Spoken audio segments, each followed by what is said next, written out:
Best Screenplay. Jenny Tiglao and Mace Miranda for Her Locket. I request the cast of Her Locket to join me on stage. It is my honor and privilege to accept this award on behalf of Director J.E. Tiglao and writer Mace Miranda. You did a great job.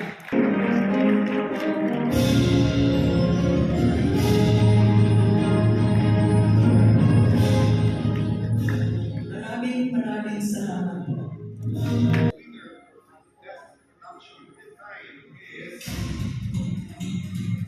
James Austin Love for Her Locket.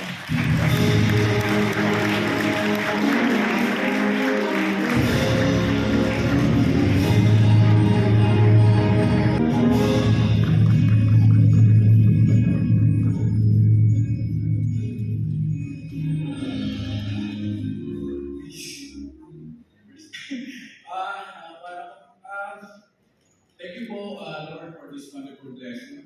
And maraming salamat po sa mga kasama ko sa Relaro, Miss Rebecca, sa lahat ng mga artista, mga choir na yan mo magkwento.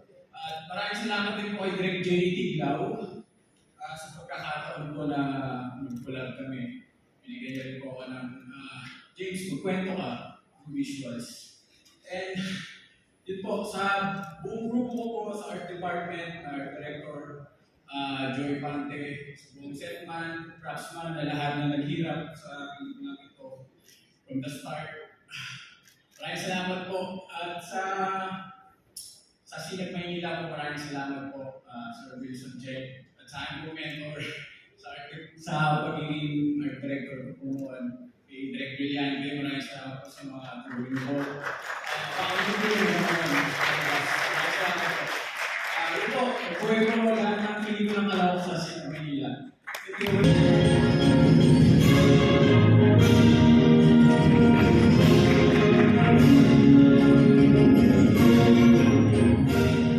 Thank you, Sinag Maynila. On behalf of Jack Concepcion, who flew to London 2 days ago to take up his master's in filmmaking. This is his first debut as a director of photography. Thank you, Jack Concepcion.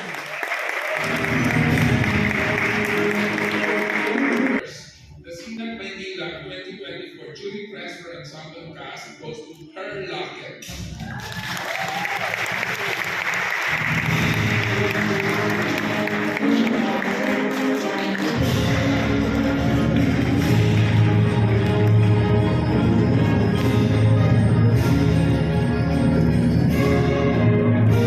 Thank you, Sinag Maynila. May I request all actors to join me on stage from Her Locket.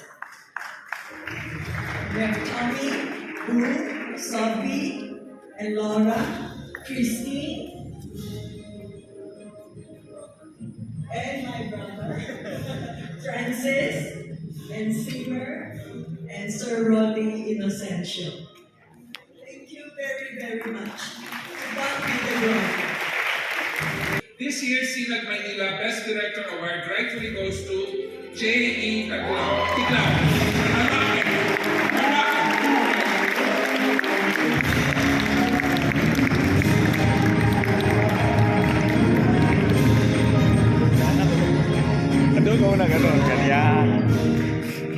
On behalf of the creative genius, our director, J.E. Tiglao, everybody, thank you very much. At mabuhay.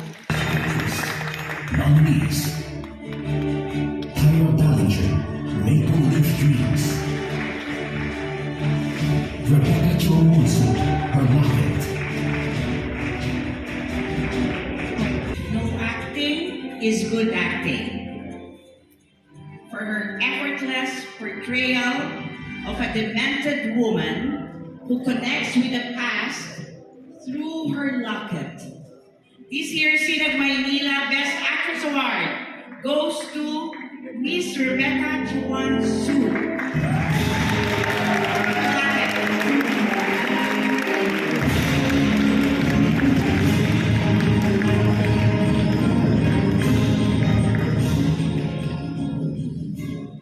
Good evening.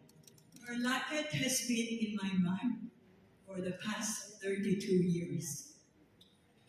9 years ago, when I applied to be in the directing class of Direct Brillante Mendoza with our acting coaches, Ruby and Mr. Rolly Inocencio, the staff texts me back. Give me 5 compelling reasons why Direct Brillante has to accept you as a directing student. I said, I don't have 5 reasons. I have only one compelling reason. If I don't produce my movie, I cannot breathe. So tonight, I can finally breathe.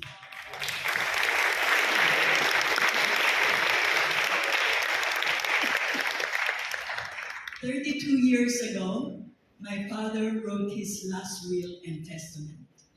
And during the pandemic years, I had too much time in my hand. I go through 6 diaries of my father and 26 diaries of my mother. And I found out something about the inheritance issues. So I brought the case to court. Did I win in the court case or not?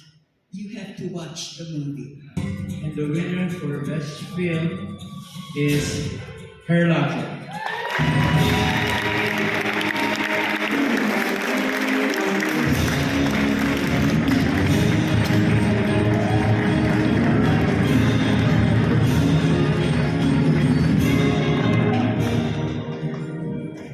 My heartfelt gratitude to be receiving this award from my mentor, Direct Brillante Mendoza. This is a very difficult film to produce. During pre-production, we held Zoom meetings for scripts and